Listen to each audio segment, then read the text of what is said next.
What a joy to do a role where it's just, you don't have to hear makeup. You just, it's your voice, it's all about your voice. It is nice to get to kind of just show up and play and leave all that stuff behind. And your little bird. Little bird. A cute little bird. Aww. And Andy Garcia's your dad. How great was that? But did you get to meet him? Because you know sometimes you're sitting in a booth on your own doing this. Or did you get to work with him? We were able to do the scene where my character meets his character, and he's my father, and we'd been separated for many, many years, and each thought that we'd lost the other one. And so we did that scene live with each other, kind of looking into each other's eyes, and I really think it helped. You had a close encounter with a real parrot, though, I believe. We saw photographs of that. He started to crawl up my arm, and as soon as they hit my shoulder, I knew what was coming next. Oh, yeah. And so then he popped up on top of my head, and which is great. I'd never had that experience before. It's fine. You know, I can check that one off the bucket list. Absolutely. Take a photo with a parrot on top of your head. And you got some time off. We saw there were some photographs of you in Miami. You got some time together, you and your husband. It must be very difficult to get that time, both of you, because you're always working. You just bounce from one to another. Yeah. How do you do that? How do you have it sort of written in, or do you just say, right, you know, I've got a free couple of days, I've got to see him We have now. a laminated contract up on the wall. No, I can't say we work very hard at it because it doesn't feel like it's that kind of effort, but we prioritize each other, and we check in with each other, and I'm very lucky he's in a business that he can travel, which really, really helps. But there, of course, there's moments when I have to be somewhere he can't be there, and when that happens, we have a 2-week rule. Which is, you can't go more than 2 weeks without seeing each other, because then you just start picking on each other. I think you're so annoyed at not having the person you love there that you wind up just kind of fighting about silly things. And any longer than that, it's actually quite difficult to, you get back together, but then it takes you a few days to kind of get because back in sync, if you know because what I I mean. think you also get used to just taking care of yourself, and when you're in a couple, you take care of each other, and when you're on your own, you just kind of, I don't know, it's not like a wall goes up. You don't become a completely different person, but you just kind of get used to doing things on your own. Lots of people have compared you with Audrey Hepburn, which I get. Oh, that's nice. I really get that. Judy Garland also. Now, you've demonstrated you can sing famously. Would that be a role that you would like to play? Because I could see you doing that. Well, I really could. Thank you. I really could. I've actually been trying to get a Judy Garland biopic off the ground for about 5 years now. Oh.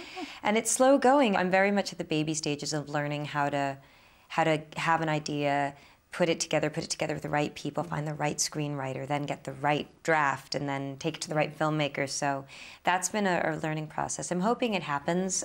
We have a nice idea for it, but it'll be a perfect fit. Thank you. It really would. It would work. Thank you. Fingers crossed for that one. As I said, you demonstrated how well you can sing, and that role in Les Mis and that massive big fat close-up that you did. I mean, it really was, that whole thing, getting your hair cut. I know sometimes people say that when you actually really got to immerse yourself in the role, but I don't think anybody has done that more recently than you did in that role there. Oh my goodness, that's very generous of you. I thank you. Very much. But I think, I love what I get to do, and it's a pleasure to have a role that lets you take yourself to whatever your limits are and then even surpass them. And, that's why I do it. You've just been at the Oscars. I mean, we're sitting in our pyjamas, obviously, in the UK, because it's on really late at night. We just think, this is impossibly glamorous. Is it that glam, getting all ready and sitting in the car, is it all that exciting? Or yeah, good. Of course. It's just lovely. It's just a recognition of a year's worth of work. And I know people always say, but Hollywood is, it's too self-congratulatory.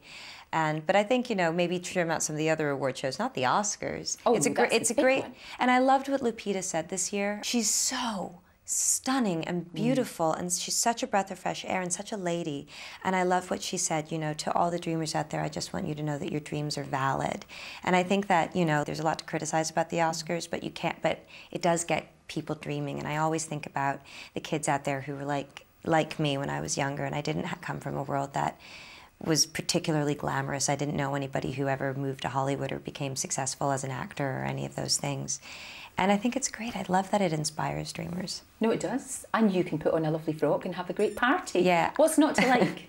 What's not to like? The heels. It's not, and that's not that you don't like them, it's just when you wear heels for 12 hours straight when you're not used to it, man, I was just hobbling around for the next 3 days. It's burny, it hurts you. It does burn, but it's okay. I got a lot of foot rubs from my husband. I made him give me this, so that was nice. They come in handy for something. They do. And thank you. Absolute joy to talk to you. Thank you very much indeed. Nice. Thank you so much. We love